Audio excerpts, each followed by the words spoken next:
Hey guys, Mike here with Marmalade Outdoors, and welcome to this video which I call 10 tips to stay safer out there when you're living in your car. Now there are a lot of ways to do this. I'm just giving you some suggestions. And the other thing I want to say is that I got my tips by researching online. I watched some YouTube videos, so I did take some from people's different videos. So this isn't original to me. I know what I do. I think it helps to be a male. So this will help, I think, give peace of mind for single females that are out there. So the first one is finding a tool or something that you can use to defend yourself as like a weapon. Obviously there's the traditional guns. I'm not a gun person. And if you're on the road and you're traveling, the rules continually changed in each state, so that makes it really tough to have a concealed weapon.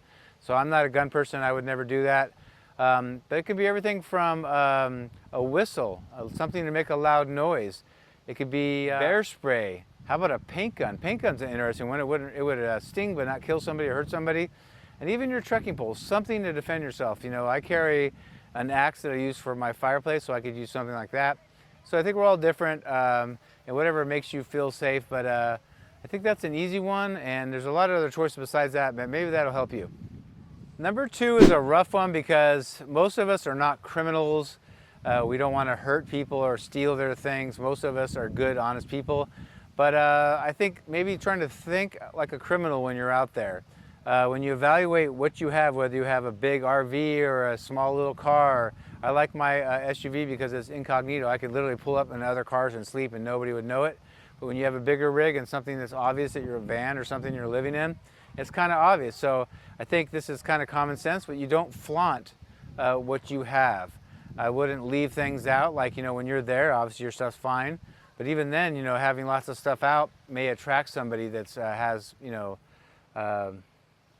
other intentions. So I think the main thing is put away things that are expensive or valuable, do you think? So think in reverse. If you were a criminal and you were standing, you could even stand away from your property and look at everything and find out what it is that maybe would attract them to that.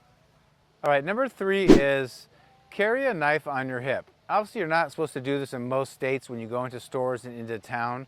But if you carry a knife, it's not only good for defense, but also just for cutting things and all the things you do during the day. And let me be clear on this, that this isn't so that you can fight somebody and ward off somebody with a 4-inch knife, but it's also when you have knives or anything on you, or I'm not a gun person, but if you had a gun or things like that on you, it may ward off somebody. Remember, criminals want the easiest in and out and escape. They don't want to fight or hurt anybody generally. They want to get something and go.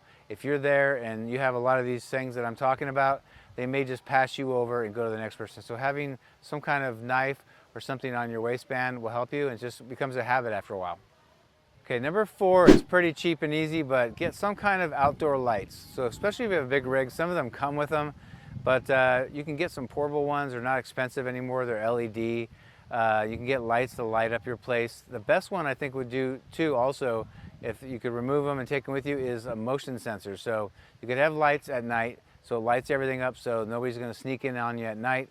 And then at night when you go to bed, whether it's in a tent or your car, RV, or van, the lights, motion sensors will go off if, you know, somebody comes in there, some bad guy, or even an animal, I guess. 5 is an important one, and you don't always have choices to do anything about it, but have an escape route plan. So when you park your rig, when you go into a camp spot, generally you have one slot and all that. When you go on, you have no like flexibility. When you go BLM land and open land and places like that, you have room to do things, or you go into wilderness areas. So try not to just go into some skinny little spot where if some bad guys come, they can park right behind you and now you're stuck, you can't leave. So if it's a loop, it's ideal. No matter which way they park behind you or in front of you, you can get out. So even park your vehicle so that you can get a quick escape. Also, one thing that really helps is if you are on a one-lane road and you pull over, what's nice about that kind of situation is you can usually hear or see them from far away, especially at night. You'll see their headlights. But you know, you want to be very vigilant and pay attention, and, you know, not be paranoid, but be smart. I think you know when people are out there just coming, pulling up to camp, and when there's something going wrong. So just pay attention to it. The other thing which is important about not just pulling into a skinny little like road where you can't get out if somebody blocks you. Also pay attention just for like mud. If it were to rain, if the rain's in the forecast or not, and it's going to get really mud, you could say you were to sink in or something, you have no way of getting out. If you were to do a loop or somewhere where you can go forwards and back, where you have a better chance of getting out. So just plan and think ahead if you can. Some spots you don't have a chance, but just it's another step into being safe. Okay, so number 6 is create camouflage. Now, what does that mean? It doesn't mean get a big military camouflage net and throw it over your whole camp. But what it means is trying not to stand out, especially if you're a single solo traveler. If you have a big white van or RV or car or a big giant RV, it's going to be hard to camouflage, right? If you have an older vehicle, maybe you think about painting it. If you're in the forest a lot or trees, depending where you camp, maybe you paint it a green color so it blends in, so it doesn't stand out so much. If you're solo and you want to ward off bad guys, put out 2 chairs. Put out 2 chairs even if you're by yourself. It looks like even if you're not at camp, people won't mess you with as much if there's 2. You could even do something crazy like go to a thrift store and buy the biggest hiking boots or work boots you can find, the biggest ones, and put them out. Put them out by the RV or van. Shows that there's a male, especially for, just for your single women, but just showing that there's a man around. You could also put food bowls, even if you don't have a pet or a dog. Put some big food, water, and dog bowls for food and water, so that it also appears you have a dog there. People do not want to mess with dogs, whether it's getting bit or just barking and giving their cover up. So you sound kind of silly, but if you're a female solo traveler, yeah, the boots will take up some space, and so will the dog bowls. But in the long run, especially depending on where you're going, obviously in the middle of nowhere, you're generally safe, but you never know. That's kind of a good place for somebody to attack you. 7, again, is a common sense one, but don't flaunt what you have. If you have a bunch of toys like quads and bikes and fancy grills and all that stuff that people have, try not to flaunt it unless you're physically there. Go lock it up or put it in the RV or the van or whatever. Just don't show it off. It's going to attract bad guys. Again, it falls under that category of trying to view it from a criminal way. Even though we're not criminals, it's good to view it that way and see, okay, well, what would they be looking for if they wanted to take something?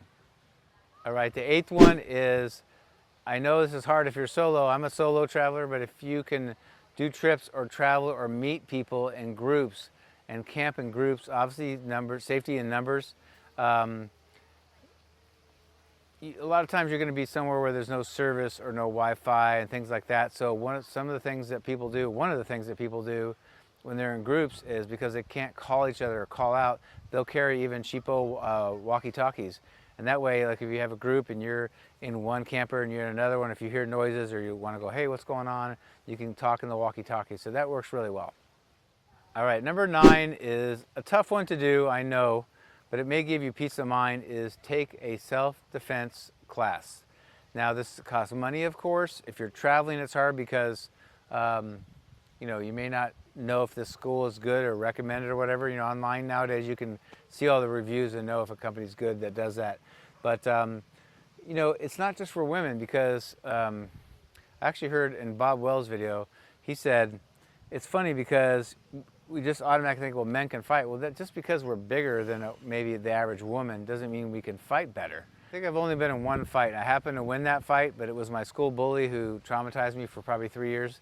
So I had a lot to get out of me, a lot of rage, but I'm not a fighting kind of person. I can fight and defend myself, but I don't know what I can do. How does any of us, right? So if you take a self-defense class, it's a way of learning how to not only defend yourself, but maybe disarm somebody, but also give you peace of mind that you can handle yourself if anything like that came up. I think I can, but I really don't know.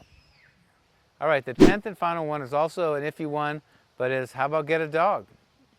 Especially when you're solo, I think dogs are good and bad on the road because they are great for companionship and security and safety and just your peace of mind, things like that. I think they're tough. I've told friends, my friends have asked me if I ever get on the road full time.